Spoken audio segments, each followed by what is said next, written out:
On your mark, get set. Let's go.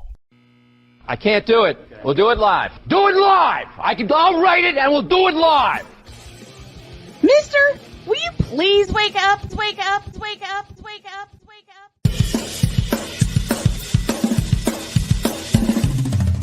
Good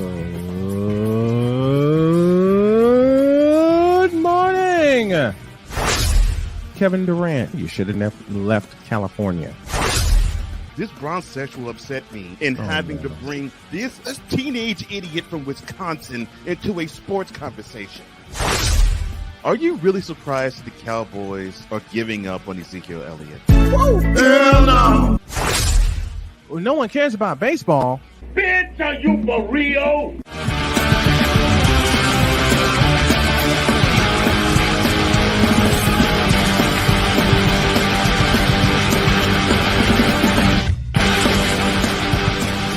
Oh, yeah! It is time to rock and roll this morning. Good morning. Welcome to the wackiest of Wacky Wednesday here on Snowman in the Morning. I am the Snowman, Brian Snow.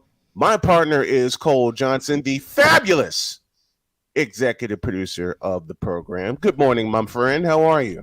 I'm doing fine. And programming note, this is Wednesday, and the second hour of Wednesday. In a world where partial greatness is celebrated and total greatness is shunned, there stands to be a figure on the lips of those who love him and those who hate him.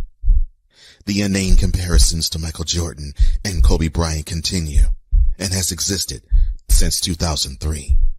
There is no end in sight, for the battle between those who unconditionally love and unconditionally hate him wages on. These are their stories. Welcome to the Bronsexual Confessions. Yes, we do this every Wednesday, second hour. Wednesday only. And Mr. Wednesday. McCarthy, Every Wednesday, second hour. Mr. Because LeBron, yes, it is you. It's always been you, and always will be you. And okay. Mr. McCarthy, we feel your pain also. That's why we housed it to Wednesdays and Wednesdays thank the Lord. only. Yes. Good. We're not going to talk about him now, though. Oh, hell no. We got business to do. Let's That's go. right. This is the Whip Around presented by...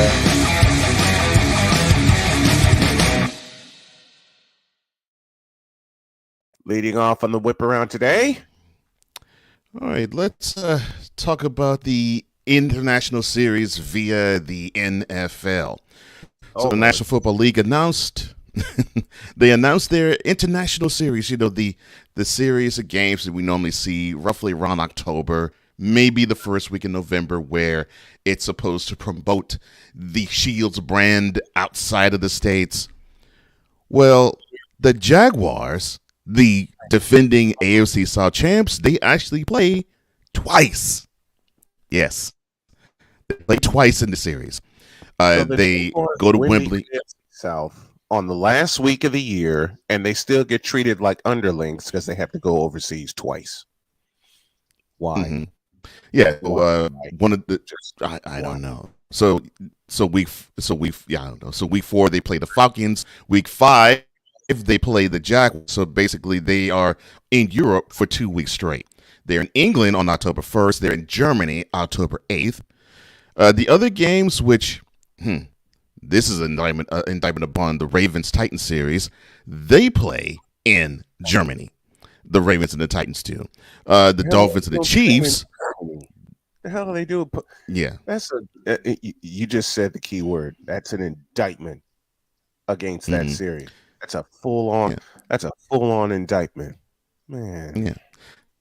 So the Dolphins and Chiefs on November 5th they play in Germany, and also in Germany, actually they're extending it further on November the 10th. The Colts and the Patriots.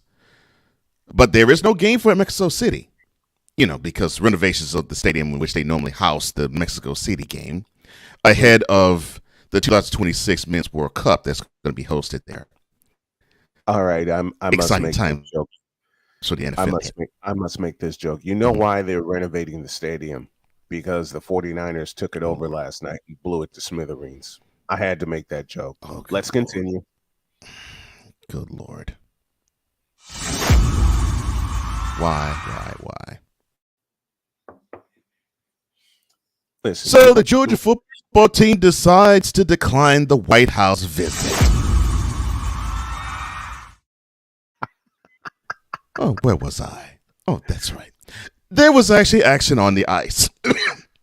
The Stars and the Kraken, Game 4, they played in Seattle. And yes, Joe Pavelski sighing was there again as he scored the sixth goal of the series, and it paced the Stars to beat the Kraken to knot the series at 2. 6-3 was the final score. After a pair of tight games to Dallas open the series, both the Seattle games have been blowouts.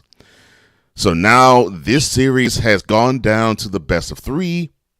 It is not anything new to the Kraken and not anything new to the Stars, as both went to, Kraken went to the tilt, and the Stars went 2-2 going back to Dallas as they're doing in this series versus the Wild in the last round.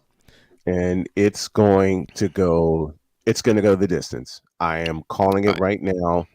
It's going to go to Game 7.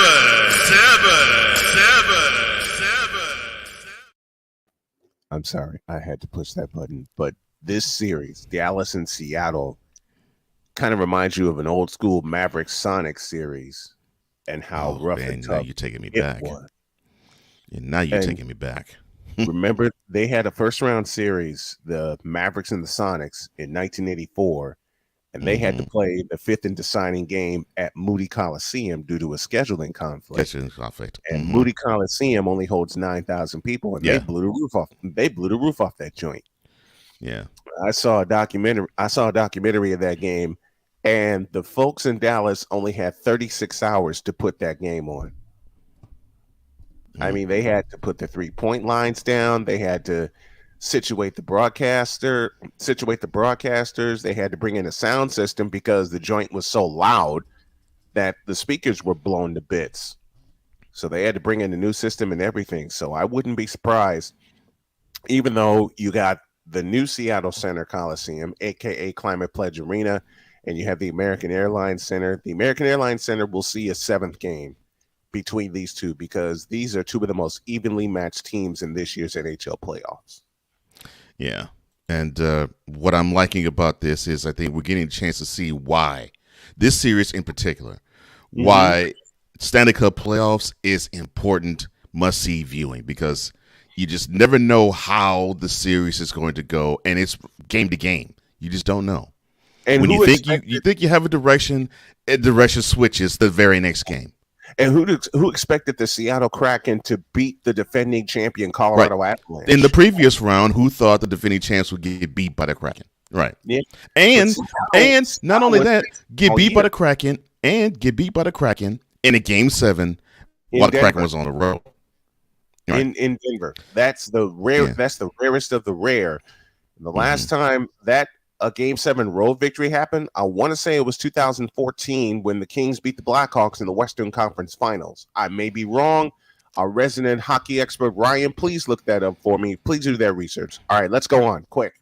And to help out my mentality partner, later on that night, the Panthers beat the Bruins. So there you go. That's Boston.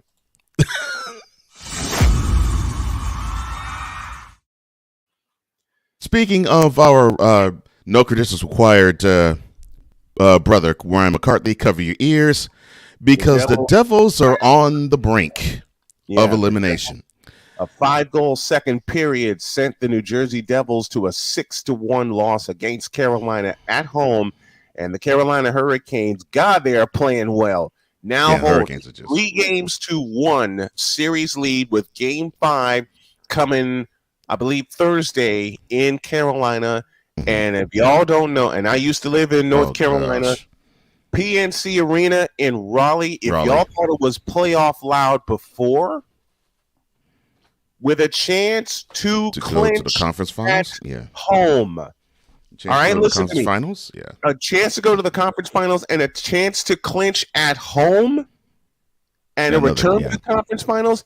Man, that joint is going to be rocking.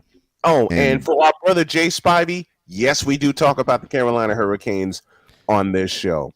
And if they continue, or whether they're going in this series, outscoring in their wins the Devils 17-3, Spivey will be talking about the Hurricanes for a lot longer than the next round. But yeah, congratulations to the Hurricanes. Hopefully they can advance, close it out, or maybe the Devils can fight and make this series a little longer. But see, and you just said it, that's the beauty of the Stanley Cup playoffs. Because in the game, you just never know. That was my point. Was you never know what's going to happen, because Detroit had a 3-1 lead against the Blackhawks in 2013, and the Blackhawks came all the way back and won it. Went back to won it. Mm-hmm. Blackhawks came all the way back and won it. And they won Game 7 in overtime in Chicago. In overtime. Mm-hmm. And I never know. I didn't have any ears for like 2 days. Oh, I'm sure you didn't. I was up in the broadcast area. Holy smoke, that joint got loud when Brett Seabrook scored the game winner. Man, 20,000 Chicagoans celebrating the Blackhawks beating the Red Wings. I don't think in a game. I'm about to say in a Game 7.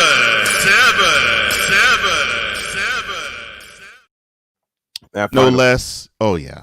That final was 2-1. Brett Seabrook got the game winner, and we thought Nicholas Hjalmarsson had the game winner before overtime, but Doc Emmerich was in the house. John Weideman was on the WGN call, and I'll never forget John Weideman's opening.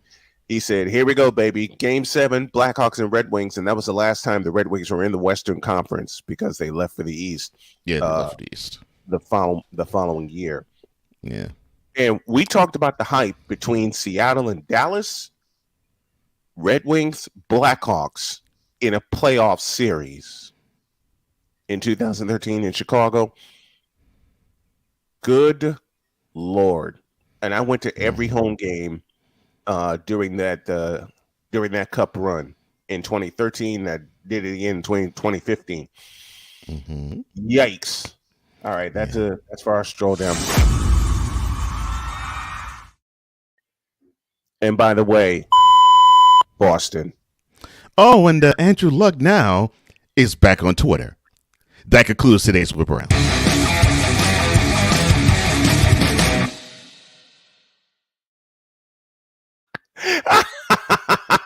Thank you, and thank you, partner. Thank you. I figured you'd like that. Because there's no way I was going to touch that one. I was like, you tell me hurry up. I was like, I got two bits where I know it'll be hurried up. I was like, okay. Yep. Yep.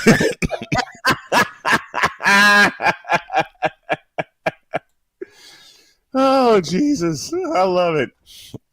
I love it. Let's pause for a break. When we come back, the Boston Celtics are on the brink. In other words, Boston is in trouble. This is Snowman in the Morning with Cole Johnson. We're back in a flash. This is Snowman in the Morning.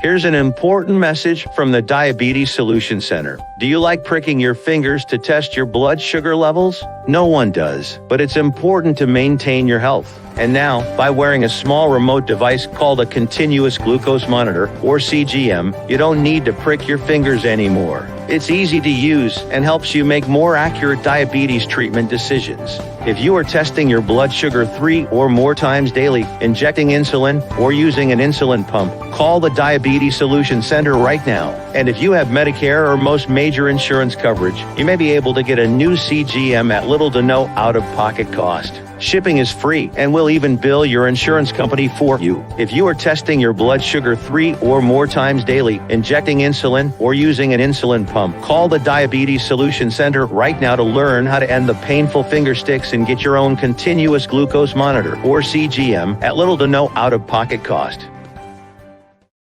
That's why we here on this platform. Marriage, a loving splendor, a daily grind. Such is the case when Damien and Jamie get together and chop it up, for marriage is real. Let's just lay it all out here. Let's just be real with it. Join this wonderful couple who keeps it real and always in love. BS3 Network proudly presents Marriage is Real, where love is the only thing that matters. Live every Tuesday at 8:30 Central.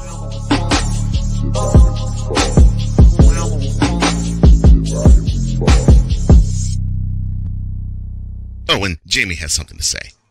Deuces and trays. SeatGeek is the ticketing app for fans like the High Five Strangers guy. Game-winning interception. First down. Just a nice, solid tackle. If you're in arm's length, you will be swapping skin with this extra berth. You see, he knows SeatGeek got him a great deal on tickets, so he can focus on what he does best, smacking palms. SeatGeek handles the tickets to sports, concerts, and more, so fans can fan. The original Think drink is back. Level up with proven ingredients formulated to crush your competition. No gimmicks, no jitters, no messing around. Just high-potency results that keep you moving day or night. There's a new nerd in town, and we came to play. Nerd Focus. Smarter than energy. 'Cause we take this job so serious. What in the... 'Cause we take this job so serious. I'm sorry. I did that all wrong. I did that all wrong. My bad. Do it right, will you? Oh, God. Brother guest, I'm so glad, Ryan, that you here on Coffee with McCarthy. I love you. Oh, Lord, you beat me to it. What in the all types of blue hell? This is Snowman in the Morning with Cole Johnson.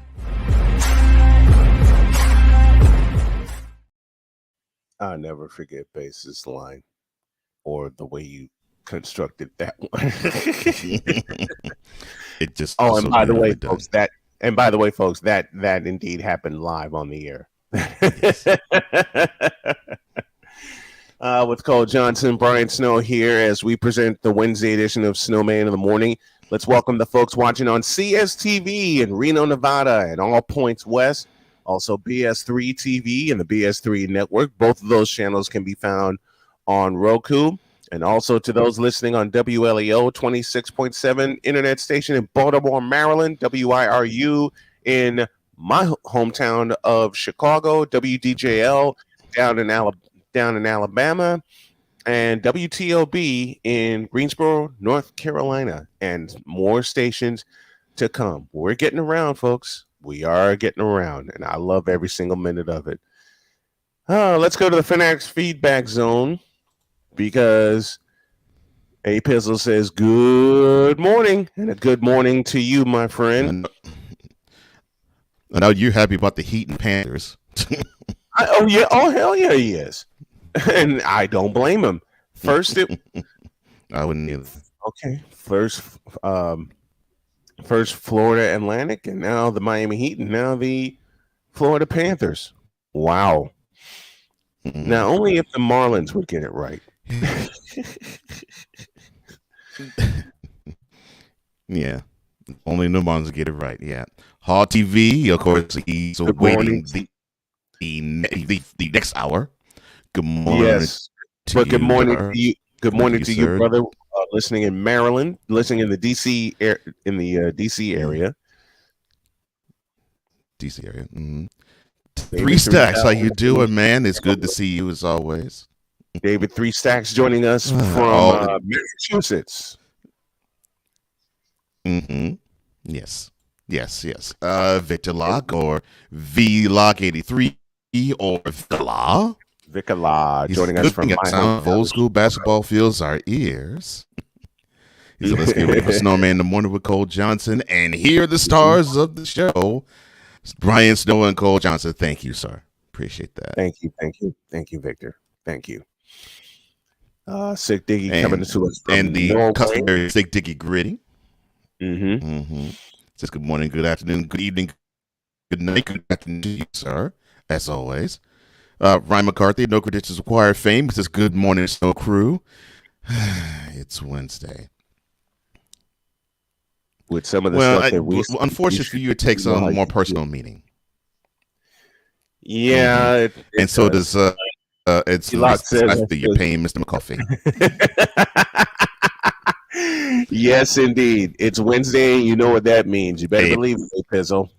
That's a Pizzle. That's right. Victor says it's Wednesday. Chicken wing Wednesday had done. And I doubt we're going to church. We will be dealing with Ray Ray the Clown. And then our first ad of the day. It comes to us from Sick Diggy. Oh, we got an ad now. All right. What we got? That's right.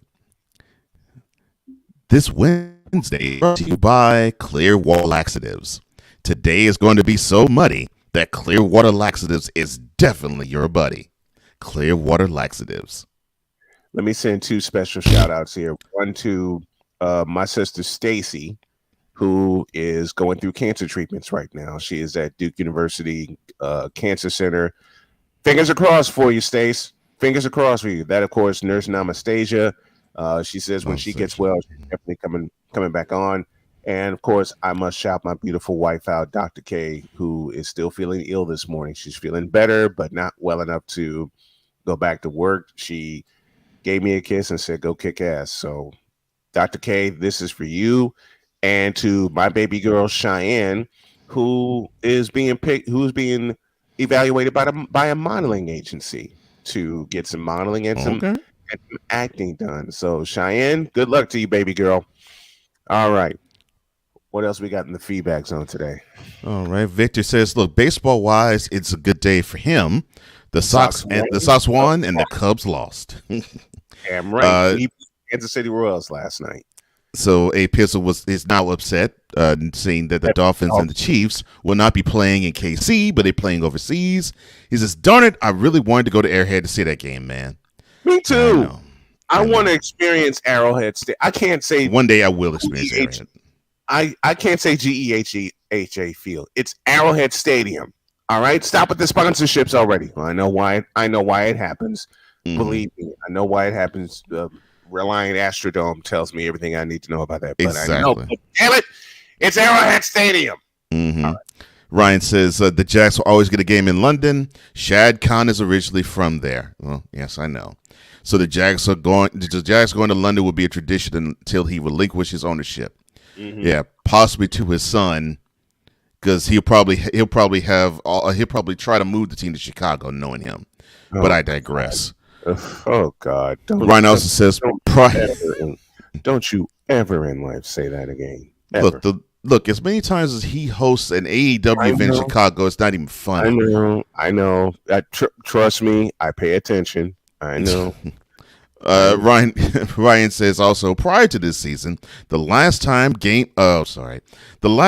a road team won, I'll do a little bit, was when the Rangers beat the Hurricanes in the second round last season. Okay, thank you. And our historic hockey statistician was talking about Game 7.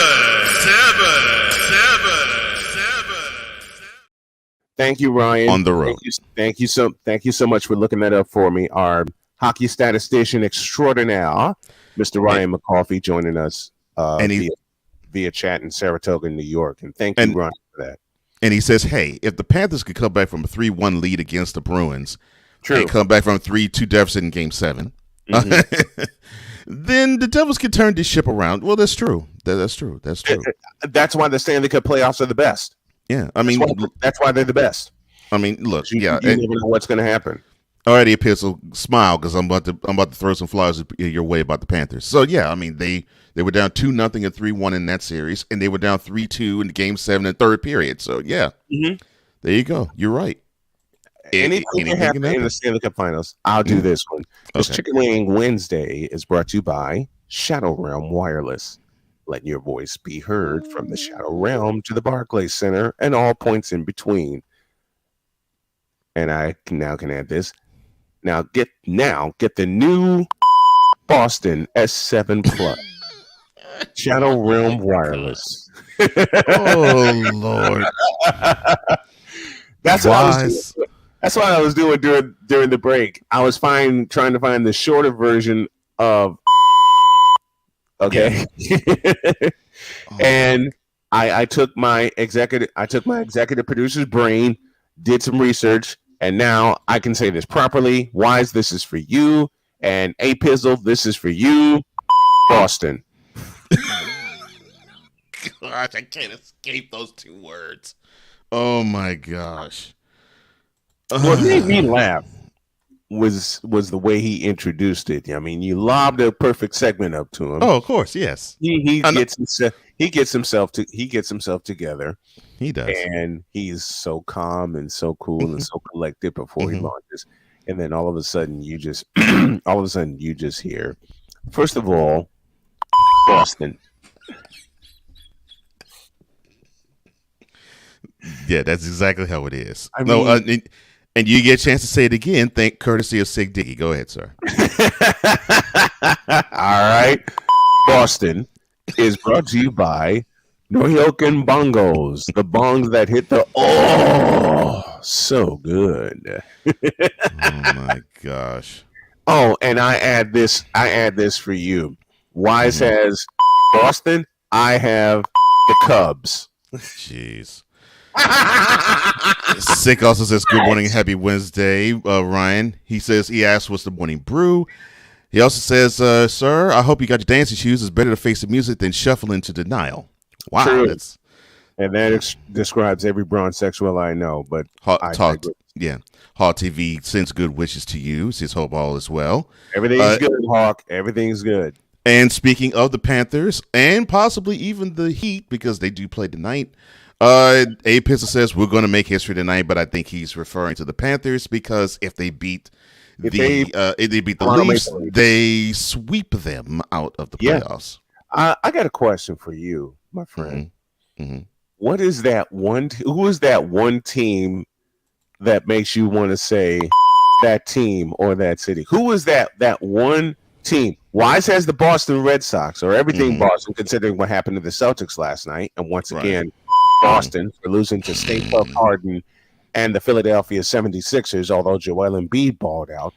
Who's that one team? Let's light up the chat. Who's that one team that makes you cuss all the time? Okay? For the NFL, for me, the Cowboys. This is very easy for me. I live in the city. Okay. I live in the city. The Titans. Say it. The Titans. The Titans. Doggone it. And they're making me feel that way even more since they're trying to bring out Oilers gear for this year.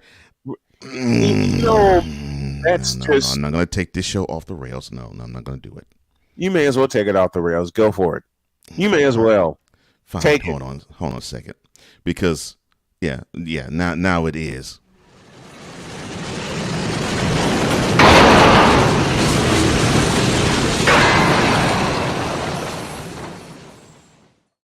When do we ever do Snowman in the morning and it's not off the rails? I'm going to make this very quick. Tennessee Titans, you need one of these severely. Oh, hell yeah. Cook! You pricks do not deserve to have anything Houston Oilers on you. One of the most insensitive and insulting things I have ever witnessed as a sports fan was when I was invited by a friend to go to see a game in Nashville at Nissan Stadium. I'm like, okay, the stadium, it's Okay, so it's Bud Adams done pretty good. Okay, I understand that. It's exactly what I thought it was going to be if he would have built a stadium downtown Houston. Yes. So I walk to the stadium and I see some Titans greats, and I'm like, okay, I see Frank Wycheck plastered on the stadium walls. I'm like, okay, Frank Wycheck, cool, all right. Steve McNair, the late Steve McNair. Okay, I'm cool with that. Eddie George, I'm cool with that too. Everything looks good so far. Then I see Bruce Matthews. Oh God. And then I see Ray Childress. Then I see Earl Campbell, one of the greatest Oilers. And then I had a problem because I get. Oh yeah.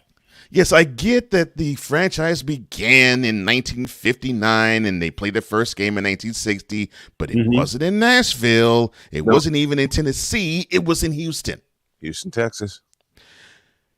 And because of that greedy K.S. Adams had the audacity and nerve to want to hold the Houston population and Harris County hostage and tried to milk the city for a stadium back in 1987 and tease a move to Jacksonville. Oh, I didn't forget about that. Oh, no. So you coaxed Harris County to pay the county that Houston sits in to pay for renovations for the Astrodome. And so you were placated.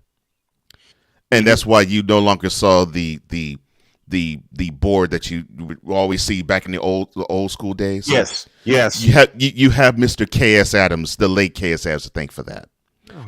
Because he wanted more seats. He wanted some luxury boxes bought by board. He blew the big board up. Yes. He was responsible for blowing the big board up. So, but that was one of the things that made the Astrodome what it was. Big board. So the forget the Astros. I mean, they had two of them. He had two of those boards. And they span what was the length of the outfield. It spanned the length of the outfield. That's right. So if you wondered why that big board in the early 80s was there, but in the late 80s was gone, that's why.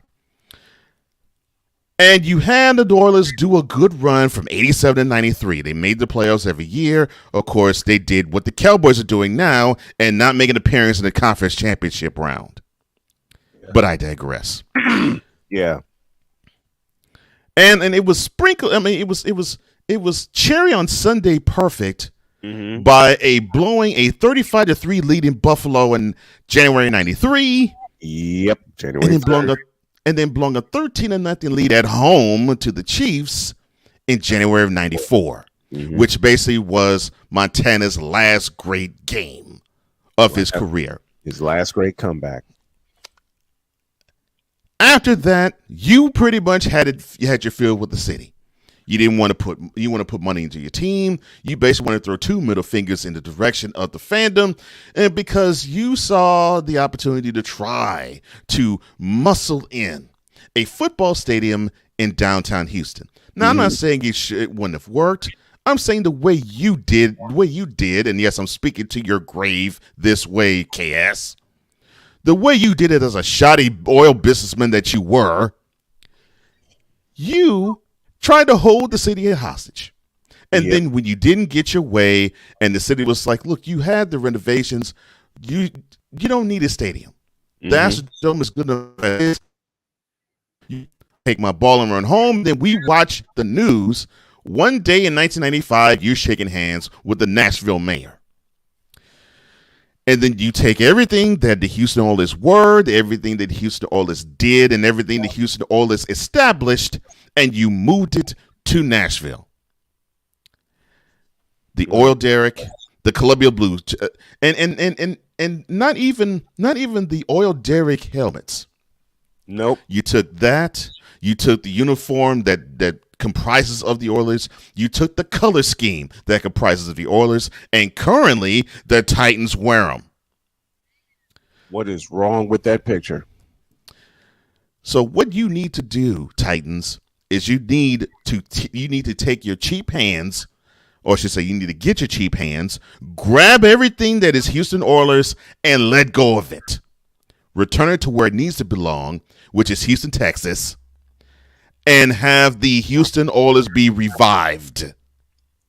And the fact that you all are thinking that you want to revive the Oilers paraphernalia with your Titan stink. And it does stink. It is the worst of indignities. So you know how Snowman is about the Cubs and how Wise is about the Red Sox. That is how I am about the Titans, and I live in the city where the Titans play. All right, sir, I'm ready when you are. Quite frankly, you dumb idiots. It ain't remember the Titans. No. Get it ready, sir. I'm ready when you are. It is mother the Titans. Can't stand you idiots. And yeah, the ownership group that's there now, which is one of the daughters of KS, you cheaper than his behind is. And you don't know a doggone thing about football. Get out of my face. Love it. Let's welcome Joseph Raymond to the Fanatics Feedback Zone. Welcome, brother. Where are you from? Let's shout you and your home city out the right way. He says, for the record, though it is still us, technically their franchise history, so they have the right to have Oilers stuff up in the stadium. I get it. As a fan, I get it. I get the rules, but frankly, no, they don't. I get it. They do not. Look, Joseph, I get it. It's a similar thing as with the Rams. I get it. I understand it fully. I just think it's absolutely wrong, and I got a chance to witness how this owner held the whole city at hostage more than once. And then he takes everything and moves it. I got a present for you. Mm-hmm. I've heard this in a minute.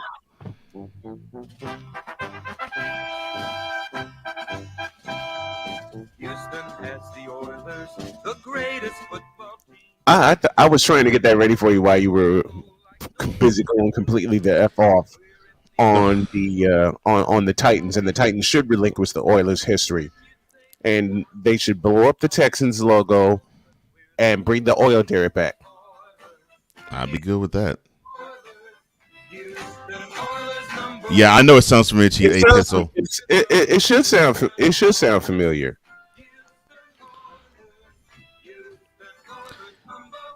I knew you would get a kick out of hearing that song, because that's basically the tune of the Dolphins. It is. It's the tune of the Dolphins fight song. We're overdue for a break. We'll stay off the rails when y'all get back. This is Snowman in the Morning with Cole Johnson. Back in a flash. This is Snowman in the Morning.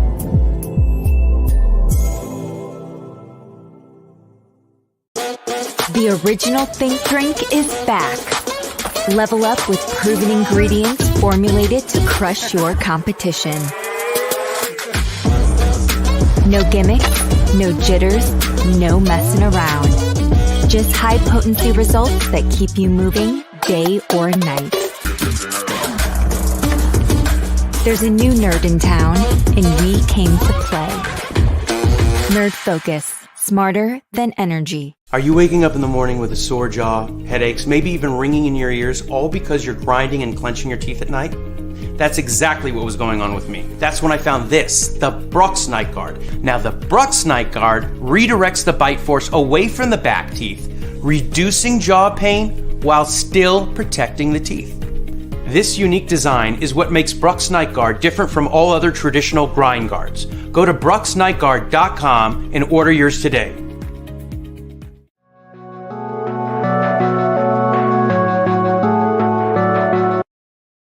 I want to do a TED Talk, but I don't have anything to talk about yet. I'm getting there. Life is for the living. We're not here that long. You can learn anything you want to learn without any money spent. What do I really enjoy? What do I really want out of life? I am your host, WIZE. Are you in a life holding pattern? Well, this is for you. Welcome to the Stuck in My Mind podcast.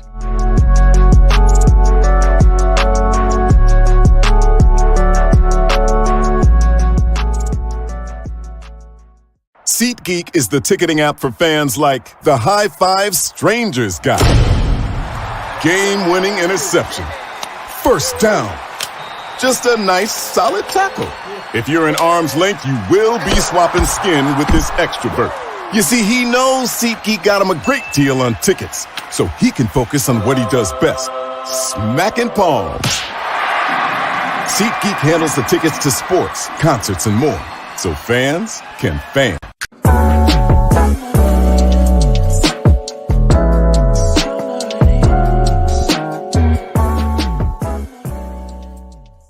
All right, sir. Are there any other words that you have to say before we do go? Oh yeah, Boston. Yeah. And we didn't talk about anything Boston in that episode. Tune in for a special premiere of this episode airing today at 2 p.m. Eastern, 1 p.m. Eastern on the Paconi Media Incorporated YouTube channel. And you'll catch the television replay tomorrow, 5 p.m. Eastern, 4 p.m. Central on the BS3 Network via Roku TV. We thank you for your support. We thank Snowman Multimedia for their support, and we thank all of you for loving mentality. Bizarre Wise goes crazy in this episode. And as I said, we did not address anything Boston the whole show. And he just threw that out there. Please play that. Don't play the ending, but play that again.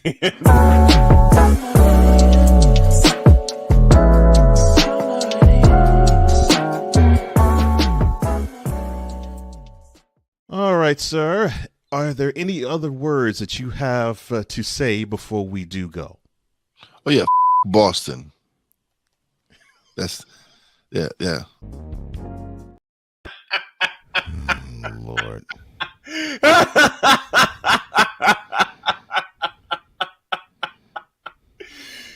That should be a part of Wise's opening. Period. That right there. Oh yeah. Wait, I don't have my soundboard up, but that right there should be a part of Wise's opening. And I know you got the flip board with all of his pictures, but after you introduce I got to get that sound. But after you introduce Wise El Jefe, and a shout to our brother Wise El Jefe, a huge part of the show and a huge part of Snowman Multimedia, and we thank you. You should just have that sound right there, just where he just casually says, "Oh yeah, Boston."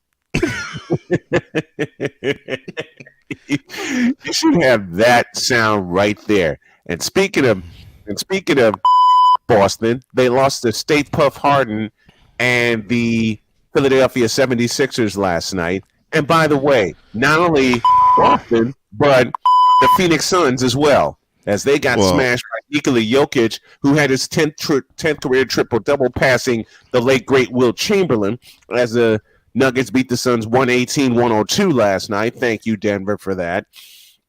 That was more expected. I expected the Suns to basically wilt him. Now, you know the how you Celtics do a reality check on the I will follow it up. I will follow my Boston comment with one of my own. Give me it.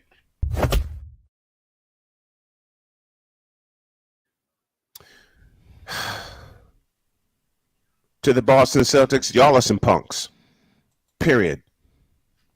Because you are letting an inferior team own you on your floor. They have now stolen not one, but 2 games in this series. That should have been a 4-game sweep, but y'all don't know how to play at home.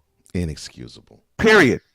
It is unacceptable, it is inexcusable, and it's not befitting of the defending Eastern Conference champions. Period. Where are your nuts, Boston?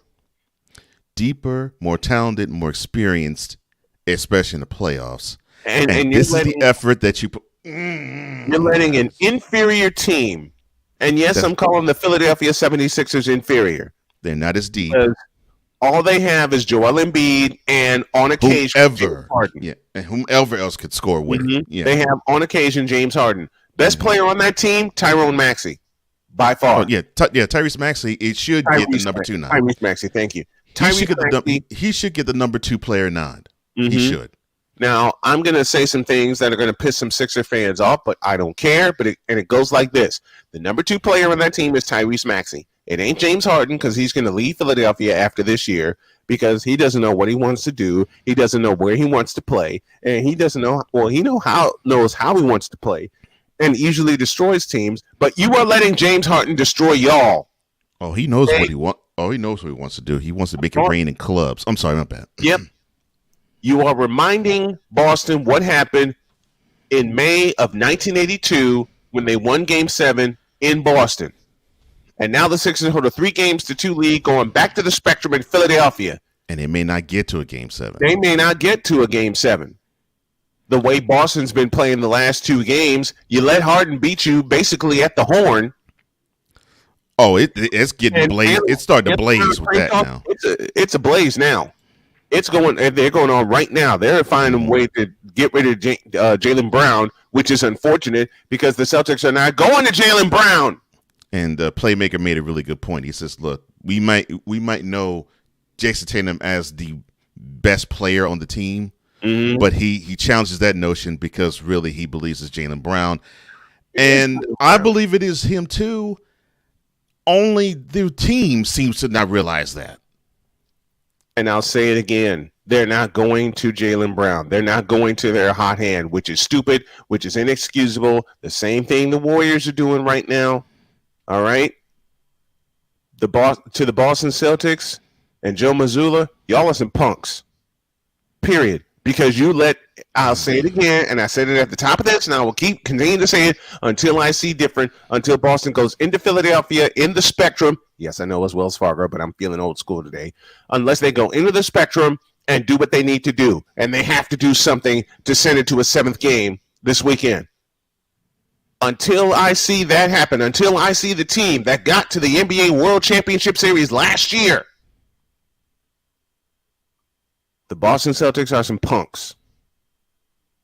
And they're getting punked by an inferior team. Boston. Now get out. What upsets me about the Celtics royally is that they seem to play down to their level of competition. They did it last series because that series had no business going 6 games. None. Should have been none. That should have been a sweep. That should have been a sweep. That series had no business going 6 games.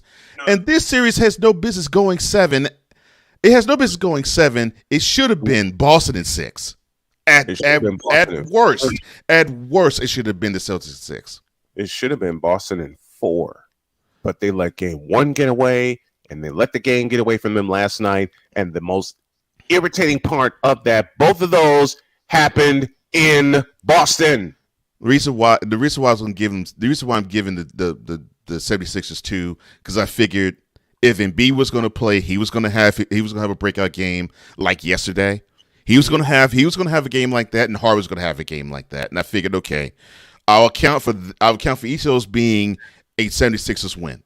Yes, but I thought that the depth of the Celtics would take care of the lack of depth of the 76ers. Nope. Mm-hmm. It's as if they forgot how to play the fundamentals. I don't understand how. I'm going back to Game 4. I don't understand how you call for Marcus Smart to take the last shot in both regulation and overtime when Jaylen Brown has been a hot hand, and then you don't go to him the second, the third, and the fourth quarters. And they didn't use a timeout after James Harden hit what turned out to be the game winner. They stupidly did not use a timeout.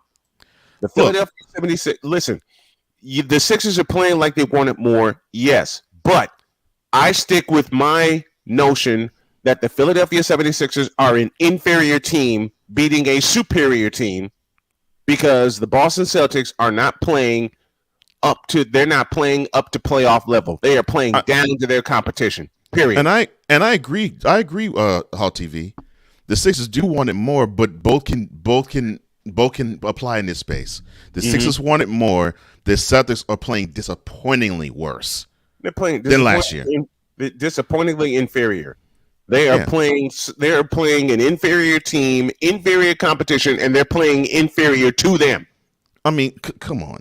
This is a team that pride themselves on defense. And last night they gave up 115 points.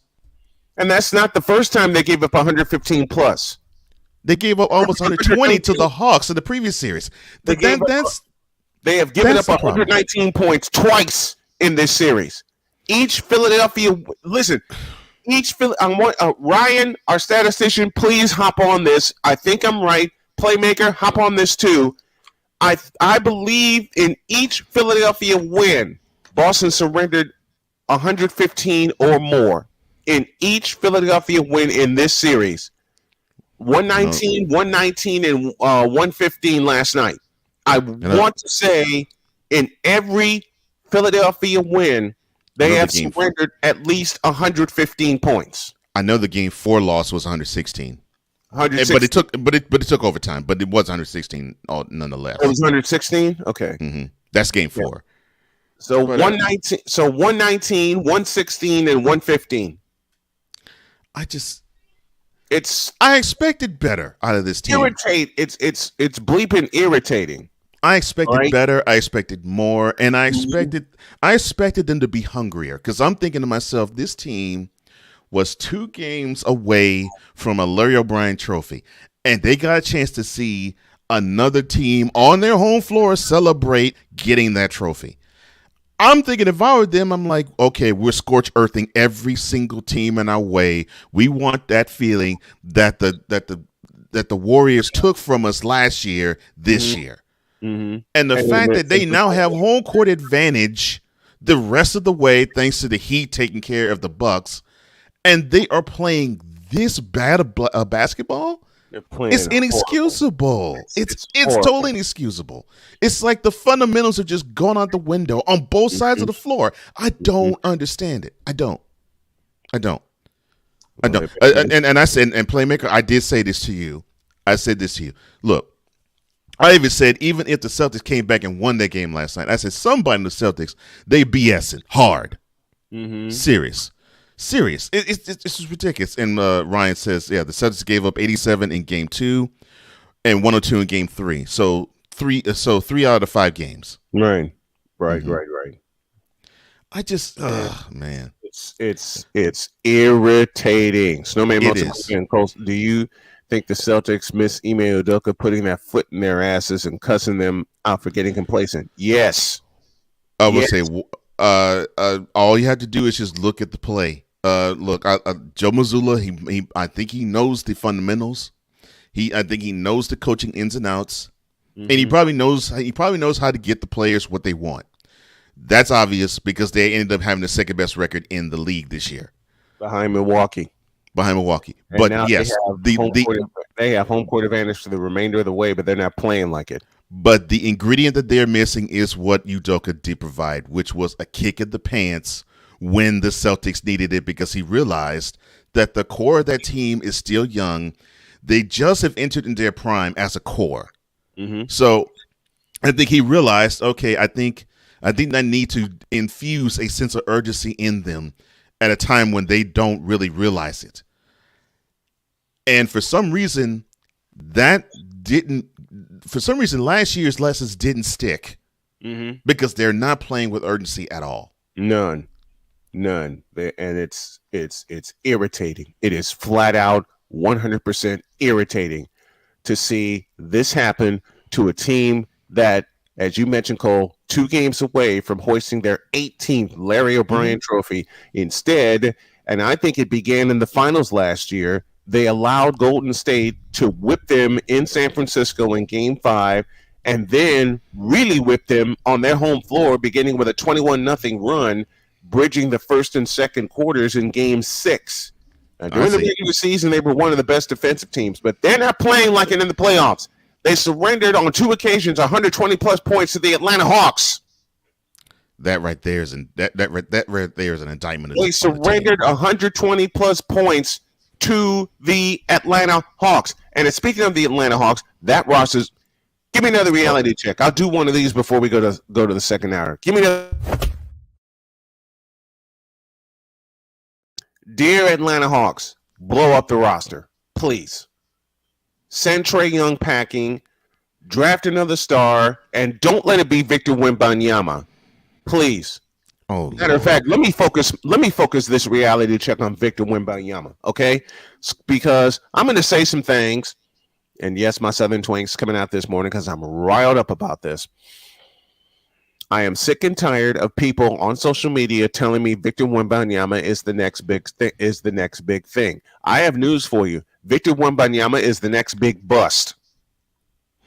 Why? He is 7'2", but only 215 pounds. Let me say that again. He is 7'2", and he is 215 pounds. Another Chet Holmgren? Okay, got it. Not only another Chet Holmgren, but what was the name I gave you to compare him to? Hasheem Thabeet. Oh, that's even worse. People forget I watched the game. I study the game. Me and Coach Scott Fields will break down the game. Hell, Cole Johnson and I will break down the game and break down the players all the time. Do we not, sir? Oh, yes, we do. For all y'all punks that say I don't pay attention to sports and I need to learn sports, y'all need to listen to me carefully. Victor Wembanyama is the next big bust, period. He is worse than Chet Holmgren. He is worse than Hasheem Thabeet. And why do I bring up Hasheem Thabeet? Because Hasheem Thabeet could not keep up. His endurance was inferior. His endurance was awful. And that's the same with Victor Wembanyama. He has no post position footwork. He's always on the perimeter shooting threes, and he shouldn't be. I just hate to say it.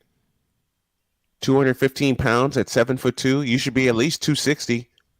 Hell, Kareem Abdul-Jabbar didn't look 260, but he was every bit of it and had the most indefensible shot in the world. If you know anything about basketball, if you can develop a shot like the skyhook or the turnaround fadeaway of the king, Michael Jordan, let me correct my sentence. If you can develop an indefensible shot like the king, Captain Skyhook, or the king, Michael Jordan, yes, they're both kings of basketball. And by the way, LeBron being the king, because he's not. I'm sorry. Victor Wembanyama is the next big bust, period. End of story. He sucks at basketball just like LeBron does, period. Now get the hell out of my face.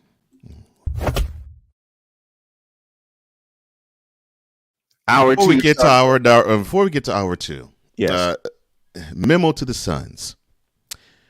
You cannot have Devin Booker and Kevin Durant try to score 35 points or more each and expect to win a series against a team as deep as the Nuggets. And for those who are saying that Devin Booker is the best playoff basketball player going today, no, sir. Hour two starts right now. Time for hour two of this spectacular. Ryan McCoffey now joins us this morning. That's what you need to do to beat Josh Allen. You need to make him uncomfortable. Hour two, time for some Spivey notes. And here's Jay. Well, I know he's only in his third year, but they're just wasting Justin Herbert. Hour two, the hardest working content creator I know, the playmaker. Hey, LeBron James, the greatest scorer of all time. Hey. Hour two, the one, the only Christopher Dietz. They rewarded Ohio State for not playing, and they punished USC for playing. Hour two, Sam Shady. Oh, man. It's been a roller coaster ride if you were a Philadelphia Stars fan. Hour two, that's Big Ben, the man in charge of the BS3 network. And if I see Kurt 2 Chainz Cousins out. Hour two, Chris Bay's joining us. Oh my God! Oh, this game! Oh, way to go, Sammy! Hour two, was El Jefe. Oh man, I thought I missed it. What in the all types of blue hell? Time for hour two of this spectacular, and it starts right now.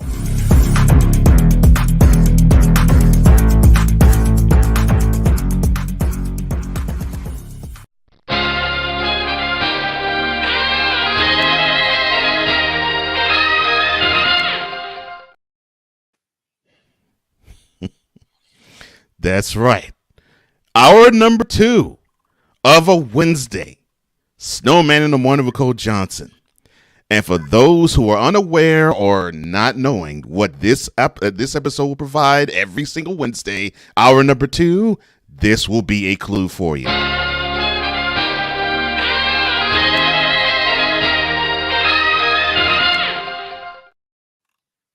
It is Bronsexual Confession Wednesday. It is Bronsexual Confession Hour.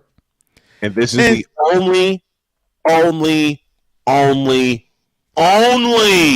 time that we dedicate to the falsehood known as LBJ. And I must thank you, Cole Johnson, for drilling it into my head. And thank you, Wise, also, because Wise started it. Wise started it with the, what did I ever do to you? When I tried to do this on a Friday morning last summer. Mm-hmm. This is the only time that this subject will come up.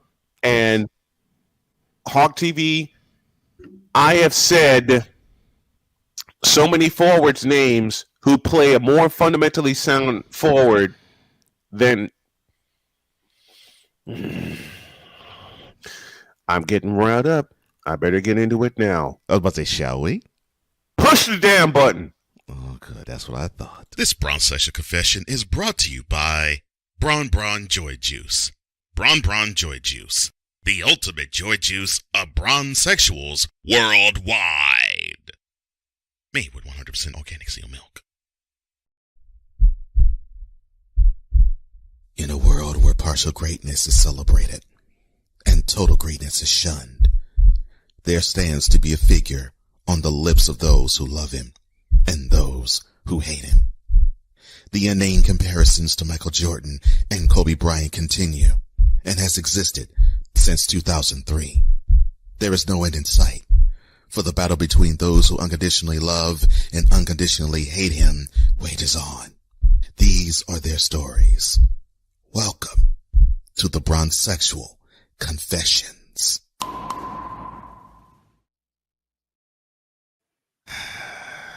What's the word I gotta say to you?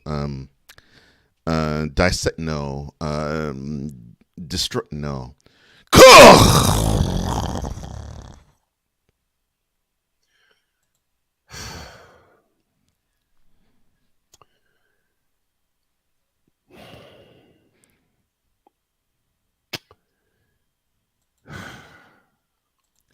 Yes, LeBron, it is you. It has always been you. It's you now, and it'll always be you. Starting with Bronny. Oh, God. Continuing with giving Yo King credit for the Game 4 victory when he disappeared like Houdini and Lonnie Walker IV brought you that W. But I digress. Thank you. I now have my ammunition. LeBron and Bronny. Because Bronny sucks worse than his father. Oh, wow. A young Quentin Richardson played more fundamentally sound basketball than Bronny does. And the only reason Bronny is heralded as a number one recruit is because of his father. Period. And his father royally sucks at the game of basketball. What have I always said about Le Fraud? That he is fundamentally flawed. Anthony Davis was eating the Warriors alive in the post and has been the entire series. Why hasn't LeBron done it? Because LeBron is too chicken to play the position in the post. How many times did he had? How many times? How many times did we see Stephen Curry guarding LeBron and LeBron was too chicken to take him into the post? That's cold. And Bronny, like father, like son, fundamentally sucks at the game of basketball. The only reason he's so heralded and his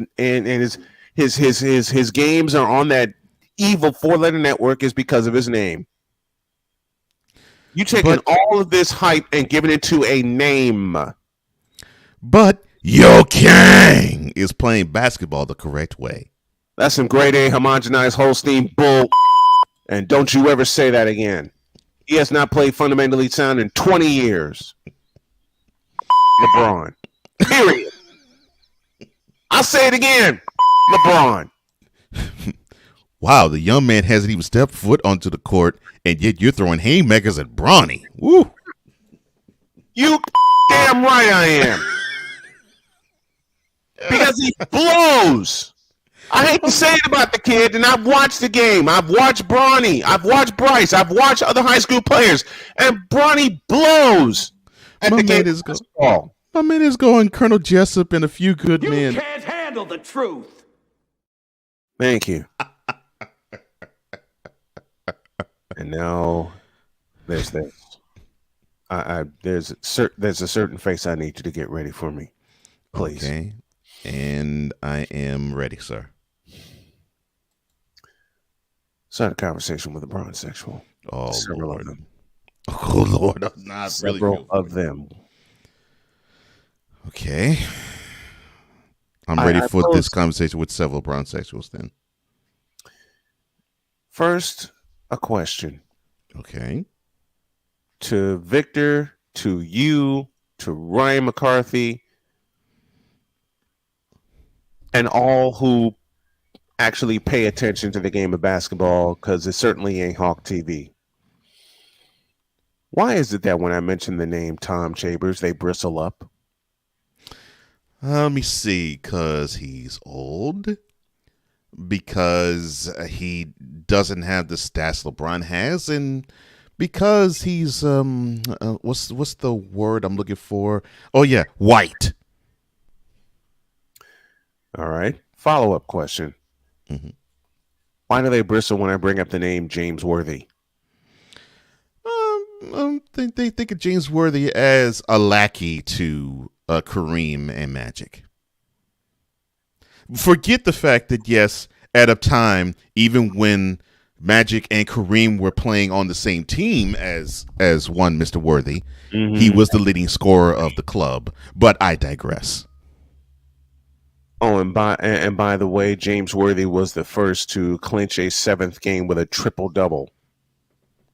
And won an MVP. 35 points, 16 rebounds, 10 assists. 36 points, I beg your pardon. And won a finals MVP in that series, I may add. The year 1988. So these Bronsexuals are coming at me, trying to show me via video how fundamentally sound LeBron is. You know what? That is some bull. Well, unfortunately, sir, that is one more thing that Tom Chambers has done that Yo Kang did not. Let me focus on Tom Chambers, one of my favorite stretches to play the game. You know what Tom Chambers has done that LeBron will never do? Win an All-Star Game MVP in his hometown. Oh, Victor answers the question because he's better. Thank you. Thank you. Masterful Delegator. Let me get the button ready. Masterful Delegator. My. Well, I mean, look, let's look at it this way. So he isn't really a point guard, but he has point guard assignments and abilities and responsibilities. And I'll stop you right there. My ass. I will continue. So he now has over 10,000 assists for an entire career. In fact, he has more assists than even Magic Johnson does for an entire career. But go on. There was one name that stands above Yo Kang when it comes to the most turnovers in NBA history, and that name is let me see if I can find it. Oh yeah. Thank you. Continue, sir. Give me this camera. Listen, And welcome to the Information Man Show for tuning in this morning. Thank you, sir. Glad that you're aboard, brother. Hear me and hear me well, Bronsexuals. And I'm not done with the conversations I had with him. Oh, I know you're not.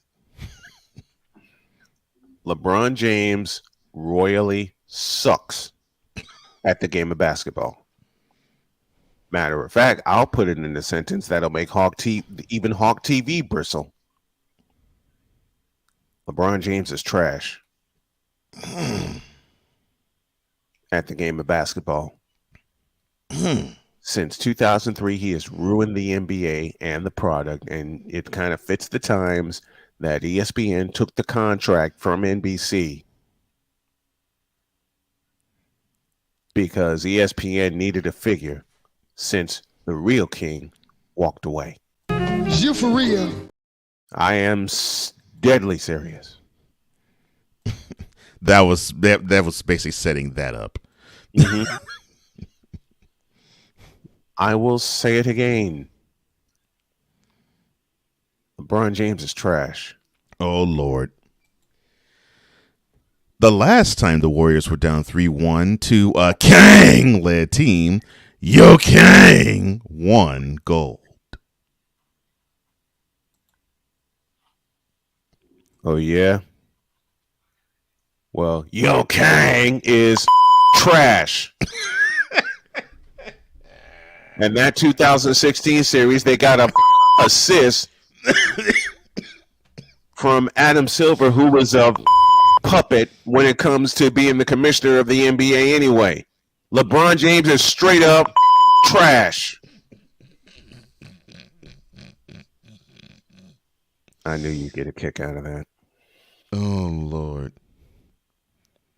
First, a quick shout to Sam. Thank you so much for what's up, brother? Help getting us to 700 thank subscribers. Thank you for everything you do, Sam. Sam, thank you and the Shady Sports Network for everything that you do and for lending a big time assist to Snowman Multimedia when we needed you. And that is the truth. I'll tell you what. Mm-hmm. You know who LeBron reminds me of as a basketball player? He reminds you of whom?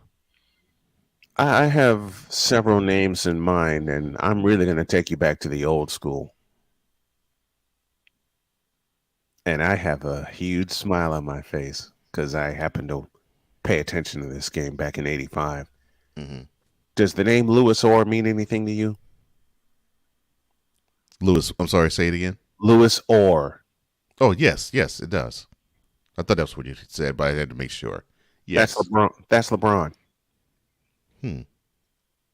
But at least with Louis Orr, he was able to be coached. Wait, are you saying that LeBron doesn't have the ability to be coached? No.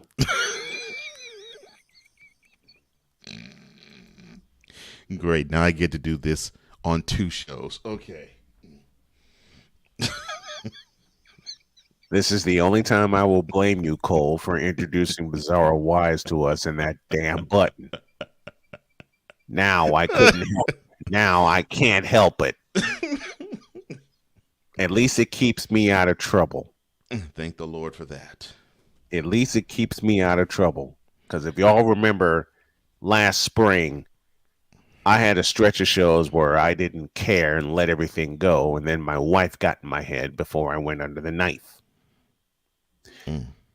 He said, Hawk TV says, please, let's not be disrespectful, y'all. Okay, fine. LeBron. Oh, that's cold.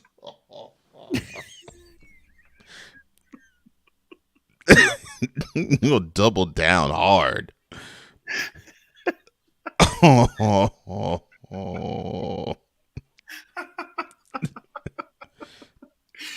Thank you, Victor. While I'm laughing and picking on Hawk TV, you started this.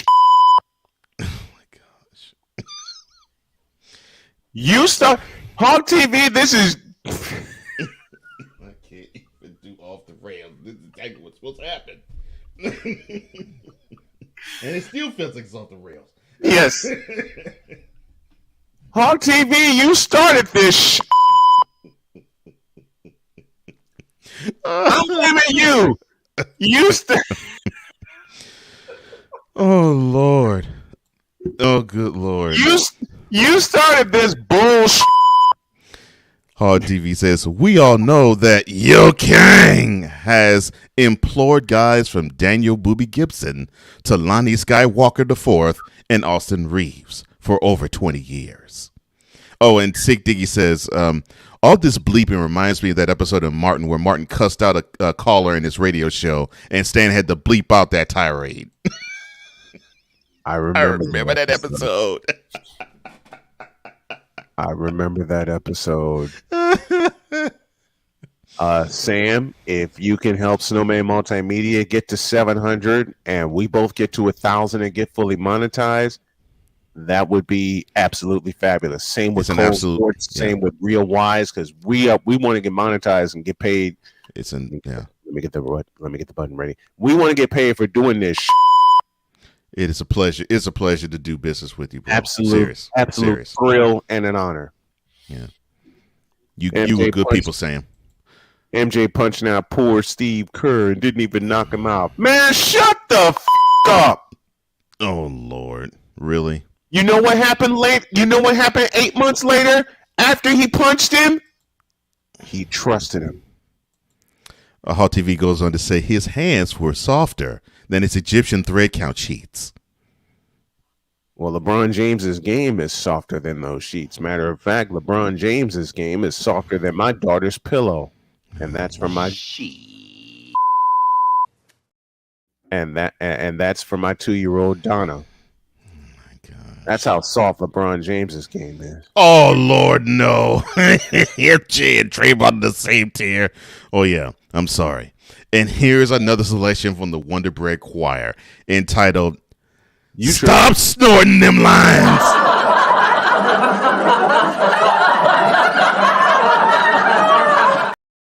Lord have mercy. Hot TV. That comment makes me think you're going. Come on, brother. No. MJ and Draymond on the same tier. Man, quit smoking that bullshit.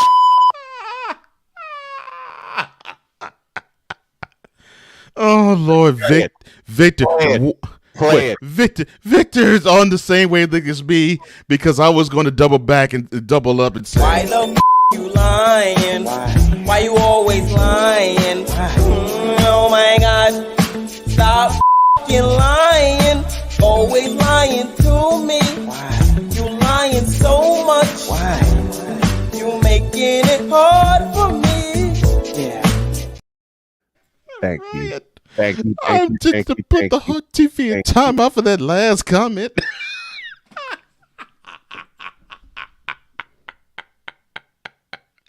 Yo Kang just inflicts damage on opposing teams. Why the you lying? Why you always lying? Oh my God, stop lying. Chris Bosh, Mario Chalmers, Kevin Love, Kyrie Irving, Shane Battier, Antoine Jameson, Jason Williams, Anderson Varejao, Zydrunas Ilgauskas, Drew Gooden. Yeah, Drew Gooden. I forgot he existed on an NBA level. Yeah. Let me see. Isaiah Thomas. Thomas. Let's see who else. Julius Randle for a time. And then we can run down the Lakers list. Lonzo Ball. J.R. Smith. There you go. J.R. Smith. Oh, yeah. Lonzo Ball. Doggone it. What are we looking for? Oh Lord, can I think of the guy they picked? They compared to Kevin Durant. Oh Lord, they basically say they basically say he's the next Kevin Durant. There you go, Timofey Mozgov. Timofey Mozgov. Twice. Matthew Dellavedova. Dellavedova. Twice. Let me see. Kyle Kuzma. There you go. There's your comparison right there. Kyle Kuzma. I mean, the dude has ruined so many. The dude has ruined so many careers. Chris Bosh pulled Kevin Love aside when LeBron got to Cleveland again and said, "Don't do it." And he basically said, "Don't do it." He basically said to Kevin, quote, "You know those numbers you was pulling in Minnesota? Don't expect them when you go to Cleveland." Close quote. Because the dude went from 25-13 to 16-9. You know what LeBron James does to teams? He does this. Yes, unfortunately, he does. Now give me this camera back.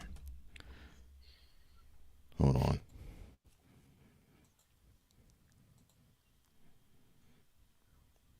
Now, doggone, I'm gonna get that. Brandon Ingram. That's the name. Brandon Ingram. There you go. Go ahead, sir.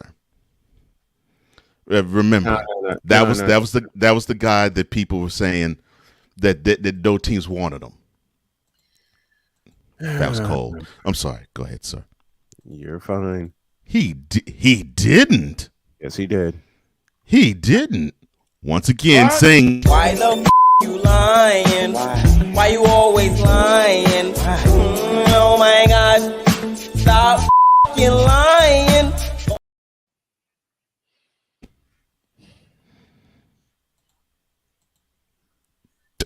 Kawhi.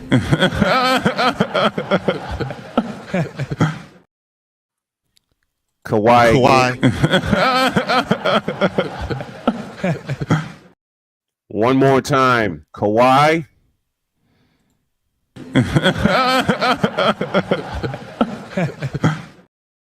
Matter of fact, I think of this when I think if Yo Kang had the Thanos snap, he would have been like what Jordan was 3 decades prior, where you have a litany of all-stars and Hall of Famers who didn't get a ring.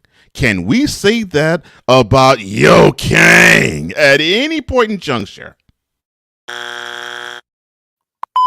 No. Because we have another person who has 4 rings like he does.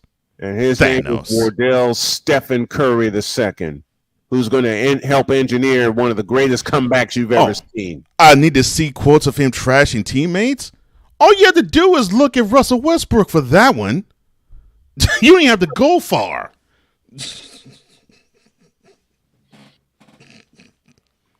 I'm sorry. Go ahead, sir. You're fine. He helps teammates. Bitch, are you for real? That should have. I'll say it again. He gets teammates rings. Bitch, are you for real? Bitch, are you for real?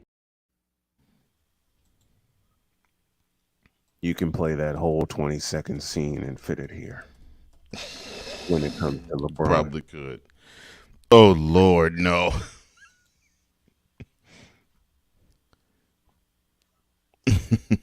You know what?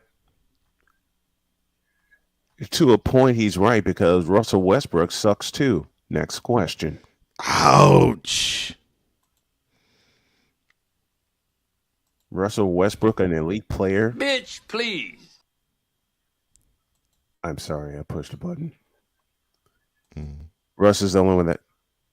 Kawhi.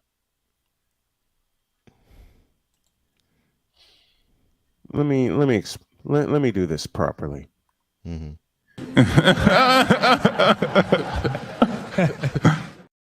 You're awesome for that clip.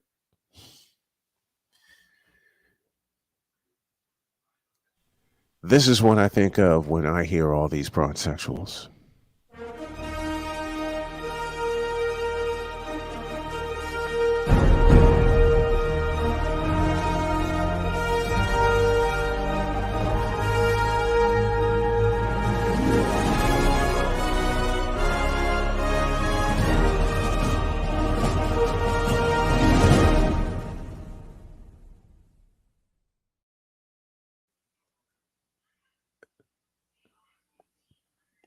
In a letter from me to bronsexuals. Dear bronsexuals, you. I got something better than a quote, Paul TV. And yes, he brought this on himself too. All you have to do is go to the end of the fourth quarter, Game 1, 2018 Finals, where you had J.R. Smith with a brain fart, and all you saw was LeBron on the court going to J.R. Smith. That's trashing a player in public. You know you need to find that now. Yes. You need to find that now. You absolutely need to find that. And the dude chewed out Mario Chalmers so hard that Mario Chalmers, you forgot that he played on Kansas and shot a national championship game-winning shot. Mm-hmm. Because his NBA career was done after LeBron was done with the Heat. Mm-hmm. That's two examples right there of how LeBron James's influence can ruin a basketball player.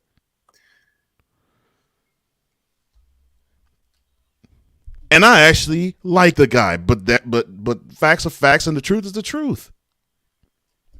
By the way, Hog TV, I don't remember asking you a thing.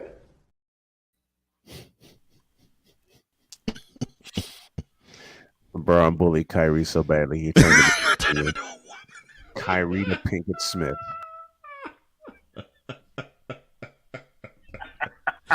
You were not right for that, Victor.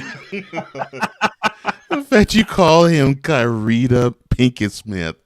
Oh my gosh.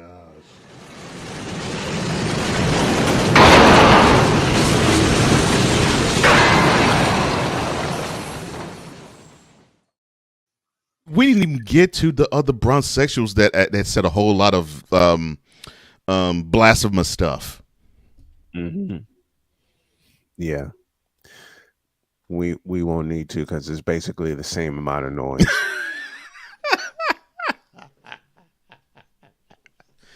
Oh my gosh. Give me this camera.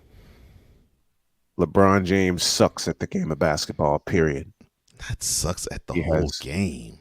He has no footwork. He has no post game. He has no jump shot. But the whole game, though? That damn chicken wing jump shot is probably the only thing, if you want to call it fundamental, that has gotten him by for 20 years. And he's only learned to do it lately because Stephen Curry changed the game. But the whole game, though? The whole damn game. Go wear that sensor button out. No, I'm not. No, I'm not. The whole game, you ask? I say yes. The whole damn game. Oh, I'm telling you. He has destroyed the NBA. I swear, sensor buttons just make things a lot funnier. I don't know why. It just does. That's why I pulled it in. Mm-hmm. Especially for today. He sucks at the whole damn game. Doggone, that's horrible. Period. Not the whole game. There is all he has done is gotten by like a bull in a china shop, and he ain't even a bull in a china shop without traveling.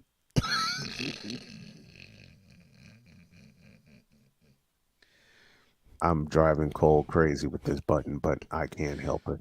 Oh Lord, it's reminding me of a mentality episode. That's what makes it even funny for me. I get asked often when it comes to this show and my afternoon program. I get asked often, what is one thing that makes you cuss? Does this answer your question? Oh, anything involved in LeBron James. Was there anything involved in LeBron James? It could be him, it could be his son, it could be his wife, it could be Bronsexuals, don't matter.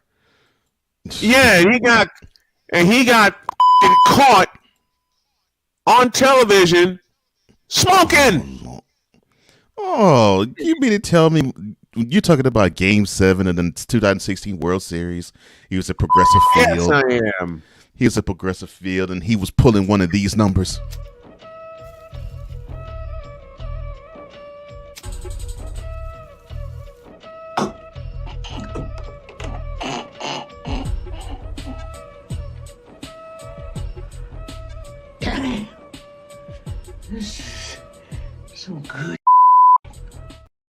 Yes. And then all of a sudden you see him go, "Oh, I'm on camera." Savannah, hide it, Savannah. Hide it, Savannah, hide it. Smoke while having a bunch of smoke in his mouth. Dumbass. Oh, I'm sorry. I'm sorry. I'm Bizarro Snowman? Nah. This is Snowman normally. Exactly. This is me normally. You would know better than the rest of us. Listen, y'all don't want to see Bizarro Snowman because it'll be Snowman Unfiltered for 120 minutes. I have seen it. It is hilarious, but yeah, not for these airwaves. You have seen it. Mm-hmm. Not for these airwaves. You have seen it. Now, I want y'all to. You know what? I can't believe I'm going to do this. But I'll make a football comparison. Okay. And yes, I'm including what we just played also. LeBron reminds me of Aaron Rodgers. Why does he remind me of Aaron Rodgers? Because when it counts, he can't get the job done. Aaron Rodgers needs to protect LeBron. Higher. I want you to cut that daylight. Listen, Cole, I want you to take this and cut the daylights out of it as I'm looking in this camera and I say LeBron. Period. He f***ing sucks at the game of basketball. The whole game. Period. King of basketball. My ass. Oh, Lord have mercy. Oh, Lord, sick. Oh, God. Everything about LeBron's a fraud, starting with his hairline. His hairline's been a fraud since St. Vincent St. Mary. All right? That's why he wears a headband, because he doesn't have any hair, stupid. Victor says, wait a minute. Isn't Stephen A. Smith his friend? Shouldn't he have been there for his friend saying, "Stay off the weed"? Stephen A. Smith acts as though they aren't friends. You mean Stephen A. should have said, "Stay off the weed"? Yeah, Stephen A. Smith acts like they aren't friends, though. Acts like it. I'm not saying they aren't, or are, but he acts like they aren't. All right, I've taken enough time. I'll wrap it up. And I know I'm going to cut the daylights out of this. LeBron. Period. I've been saying this since 2008 when he didn't take that next step after that wonderful series he had with the Boston Celtics. Yeah, 2000. All right? Conference semifinals, yeah. He was supposed to ascend to the next level. He never did. He never took that next step. And for that, I say LeBron. Because LeBron has ruined the NBA for 20 years. Wow. LeBron sucks at the game of basketball. Matter of fact, I will say it the way I said it last year when I shocked the daylights out of Cole Johnson live on air. LeBron James is trash as a basketball player. He has no game. He has no fundamentals. He doesn't want to be coached. He can't even set screens properly. I mean, my God. Game 3 and 4 in Los Angeles. How many times did we see LeBron James commit an offensive foul trying to set a screen and they let it go? Huh? You can't get down. He can't get down the lane without traveling. You can't get to the basket without crying and bitching and moaning and wanting a foul. Matter of fact, LeBron James, when it comes to basketball, you are foul. Oh, my goodness. Now get the out of my face, you thirsty bitches. Goodness gracious. In a world where life logic and sense flies completely out the window, while purple and yellow. Hold up. Hold up. This moment of Bronsexual stupidity is brought to you by Hooked on Bronix. When you start talking like an idiotic Bronsexual, Hooked on Bronix can set you right. Call 1-800-YO-KANG. Real LJPM, now approve all this. And to answer a conversation with a Bronsexual, I simply say, LeBron James absolutely sucks at the game of basketball. Why has the NBA been in the toilet for 20 years? Yes, LeBron, it is you. It has always been you. It always will be you. And it will forever be you. For the failure of the NBA and the failure of the Warriors not being fully recognized as the champs they are, because everybody wants to suck LeBron James's even in times of the finals last year. You're a failure at basketball, LeBron. 4 in 10. You failed. You failed the game. You failed your teams. And most of all, you failed yourself. And your son, Bronny, ain't got the fundamentals to be the number one recruit. So, LeBron and all he stands for when it comes to basketball. Now get the absolute out of my face, you thirsty bitches.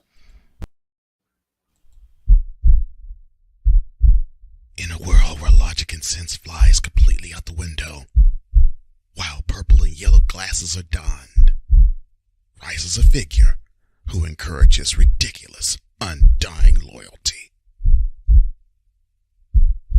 Good Lord, I'm about to throw up. This has been yet another installment of the Bronsexual Confessions. Oh, Lord have mercy. You all are off the chain. Goodness gracious. Between you and Hot TV. Between you and Hot TV is just ridiculous. What? He started it. Goodness gracious. That fool actually had the nerve to opine that Jordan and Draymond Green are on the same level. Are you out of your rat-picking mind, Hawk TV? Come on, Hawk TV. You know that take deserves a serious, huge.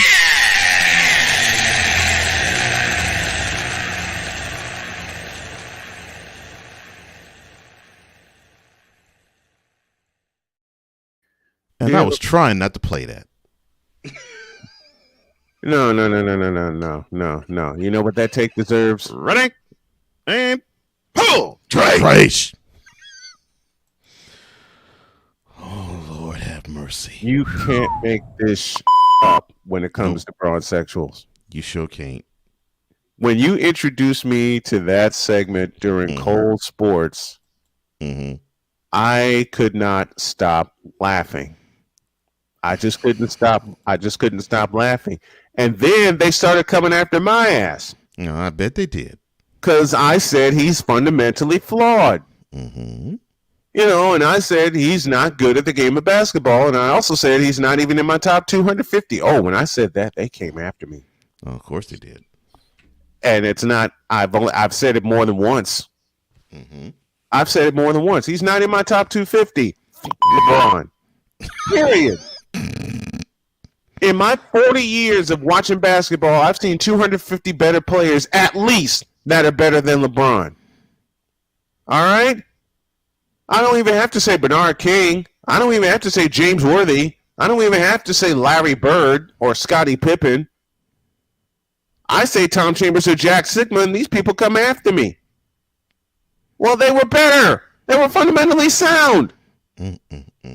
Hell, I'll throw a name out there in my wife's honor, because she's a Pacer fan. I'll throw a name out there in my wife's honor of a forward who was more fundamentally sound than LeBron James. I'll throw you two of them. Get left shrimp, Chuck Person. Oh, and by the way, Chuck Person could shoot the basketball at a better clip than Yo Kang ever did. God, my voice is gonna hurt after that. Oh man, he's on one today. My voice is gonna hurt. He is on one today. Lord, this is funny. But LeBron James sucks at the game of basketball. Period. He can't shoot worth a damn.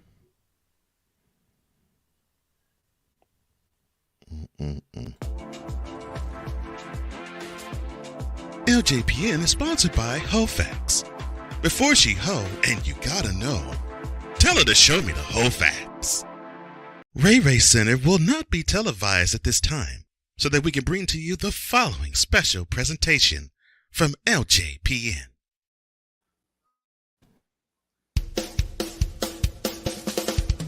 Let's do it!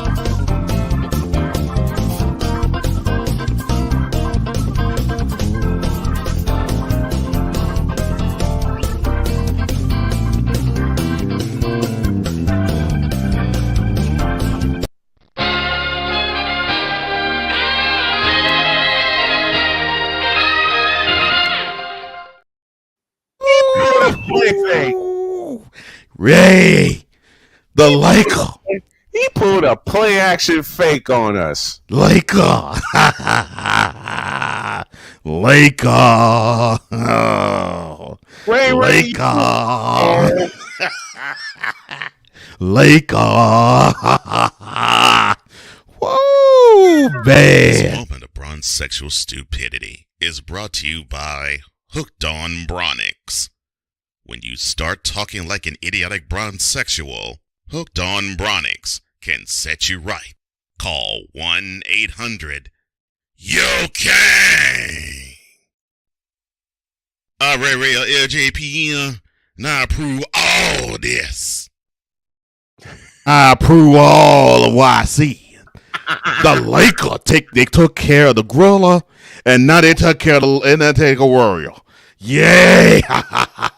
I tell you, when my king rolled from the actor like a vino, he put the team on the back, and now they are going to championship. In fact, get the championship bird up. Get the championship bird up. That's right. Game to my king, Fig Championship. Yay! It was 11 last week. Now it's 9. 9 more. And Yo King will have their 5th championship ring. That's right. 9. Bill Russell got 11 rings. I don't give a crap about no Bill Russell. And look, this so beautiful. You got Draymond Green. That fool acting like Dillabrook. Oh my God, yeah, like Dillabrook. The dude talk so much, it's not even funny. It's like stop talking. Heard him. LeBron James sucks at the game of basketball. Moot him. Look. I'm telling you, Dillabrook. Try back to you. Moot him. Dillabrook. Trash. I told you, son. Dillabrook trade. He trade just like sometime in Leno. Trash. And speaking of Mo trash. Oh no. We'll be back right after this, Messa. This moment of Bronsexual stupidity is brought to you by Hooked on Bronix. When you start talking like an idiotic Bronsexual, Hooked on Bronix can set you right. Call 1-800-YO-KANG. Real LJPN, now approve all this. Yeah, let me read another A. Good morning to the underrated darkness. Salute to you from New York. Yeah, morning, bro. Let me read another A. Let's see. Another 8. You got another 8. Yeah, another 8. Yeah, there's another 8. What's the 8? I gotta read 8. There's 8. There we go. There you go. The LJPN is brought to you by Grimy Chastity. No more chit and chat. Back on Ray Center. That's right. You already know we got to go with the Pace lineup. That's right. Bronsexual Pace, Magic Jensen. Bronsexual Pace, Mark Jixon. And Bronsexual Pace, Steve Nash. But let's rewind. Bronsexual Pace, Magic Jensen. Bronsexual Pace, Mark Jixon. And Bronsexual Pace, Steve Nash. But most importantly, the cherry on top of the sundae. That's right, the cherry on top of the sundae. Bronsexual Pace, Carissa Adela Jabilla. Let's put the cherry back on the top of the sundae again. Bronsexual Pace, Carissa Adela Jabilla. Put one more cherry on top of that sundae. Bronsexual Pace, Carissa Adela Jabilla. It's so great to know that my king is the greatest of all time. You, he's not. Boot him! It's so wonderful to know that my king is the greatest of all time. You, he's not. Lord. The following comment coming from Snowman Bron Lover. Because you know he Halo Hall of Fame trash. You know this. I know this. Everybody know this. Every time he talk about LeBron, it almost seems as if he has a glee when he won't talk bad about it. So it must mean if his name is if LeBron name in his mouth so much, that means he must love LeBron. He must love that nice stick. You know, like you love that nice stick. Yeah. You. LeBron absolutely. Moot him! That's what I'm talking about. Yeah. Oh, let's moot you. Oh, let's make moot him. Oh, let's make love tonight. Hey, you're on the air, fool. Oh, okay. All right. Oh, yeah, one more. V-Color! You Infinity Trey, son. All day, every day, all month, every month, all year, every year. That's right. V-Color! And now for the more important part of the show. Trays.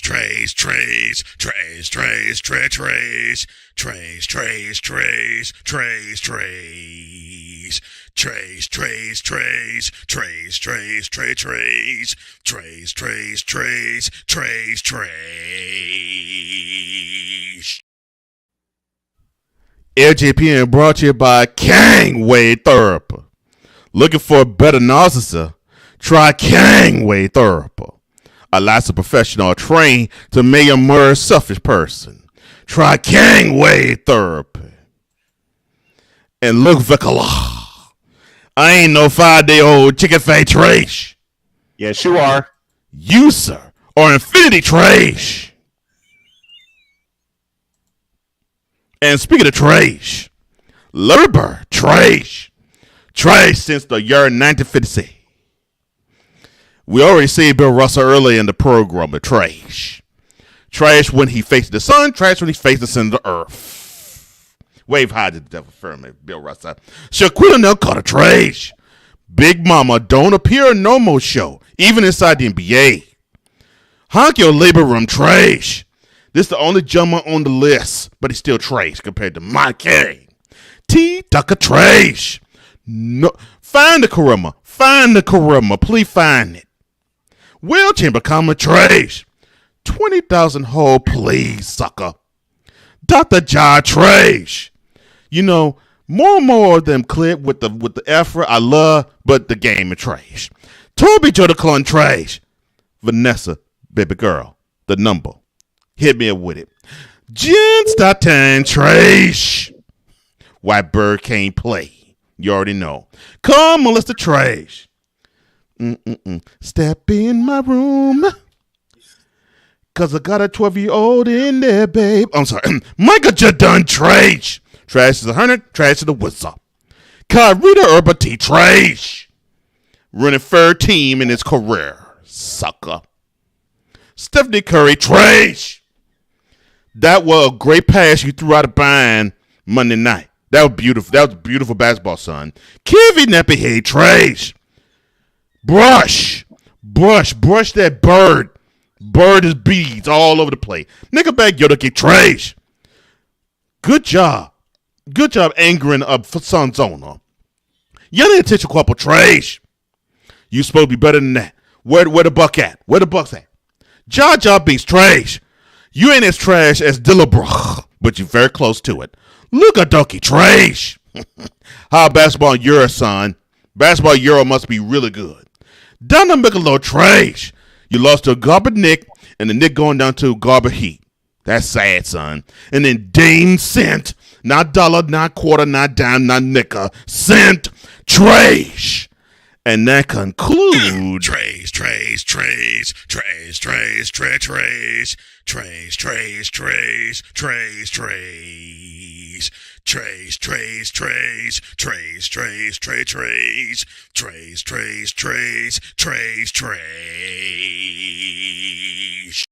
So I realized that I think, even though it's not advertised, right, there has to be a place for stupid people. We don't know because we're not stupid, so we don't know anything about it. It's like a secret club society. Oh my gosh. So I come to the conclusion that he graduated from SU, stupid university. Yeah, get all the stupid ass letters that go along with graduating high honors of being stupid. I can't do no more, man. Aminos, dominos, vamonos. Stupid university, where everyone graduates magna cum stupid.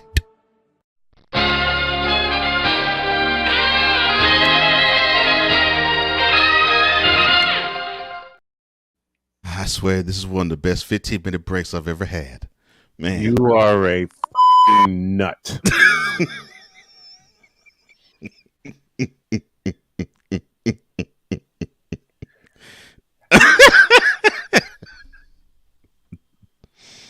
Oh, Lord. Oh, Lord. Speaking of taking on a life of its own. Have a great day. God bless. Remember to make your next move your best move. And always remember, if your dreams don't scare you, then you're the king of taking.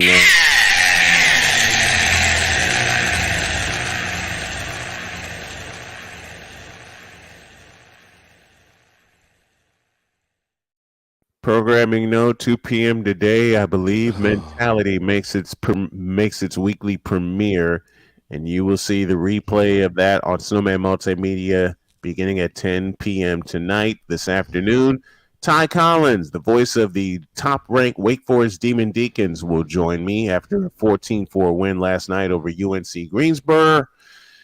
And tomorrow, on the Brian Snow Show, I have Matt Taylor of the Colts and Mike Debate of Locked On Patriots joining me.